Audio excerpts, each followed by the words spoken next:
இப்போ ஒருத்தர் ராமாயணத்தை படிக்கணும்னு நினைக்கிறார். சுவாமி ராமாயணத்தில் இருப்பதையே நான் சொல்லணும்னு வச்சுக்கோ, ராமாயண புஸ்தகமே படிச்சிருங்கன்னு சொல்லுவேன். மேடைன்னு ஏறினால், உபன்யாசம் என்று ஏறினால், இட் இஸ் அன் ஆர்ட். அப்படியே புஸ்தகத்துல ஒரே மாதிரி சொல்லி வர்றதுக்கு உபன்யாசம்னு பேர் கிடையாது. அதுல கொஞ்சம் தியாகராஜருடைய கீர்த்தனைகள் 2 வரணும். அது தெலுங்கு மொழியில இருக்கலாம். பல பேருக்கு தெலுங்கு பிடிக்காமல் இருக்கலாம். அதை பத்தி எனக்கு பிரச்சனை இல்லை. எனக்கு தியாகராஜர் பிடிக்கும், தியாகராஜருக்கு ராமரை பிடிக்கும், அதனால எனக்கு தியாகராஜரை பிடிக்கும். அதனால அவருடைய 2 தெலுங்கு வரி வரும். கர்நாடகத்திலேருந்து காவேரி திறந்து விட்டார்களா, திறந்து விட்டால் தான் நீங்கள் கனடாவில் இருக்கக்கூடிய கீர்த்தனை பாடணும்னா நான் ஒத்துக்க மாட்டேன். பக்தி என்பதில் ஜியாகிரபிக்கல் பவுண்டரியே கிடையாது. அதனால அதை நான் கோட் பண்றேன்.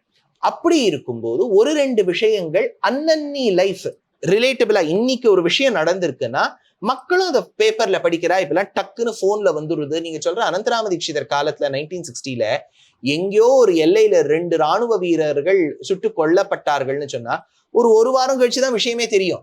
இப்ப எப்படின்னா ஒரு விஷயம் நடக்கும் போதே நமக்கு லைவ் ரிலே ஆயிடுறது. அப்போ மக்களுக்கு என்ன நடக்கிறதுங்கிறது தெரியறது. அப்ப அதை நான் மறைமுகமா எந்த இடத்துல அது நான் பிளான் பண்ணிலாம் சொல்ல மாட்டேன். அது எதேச்சியா அந்த ஃப்ளோல வரும்.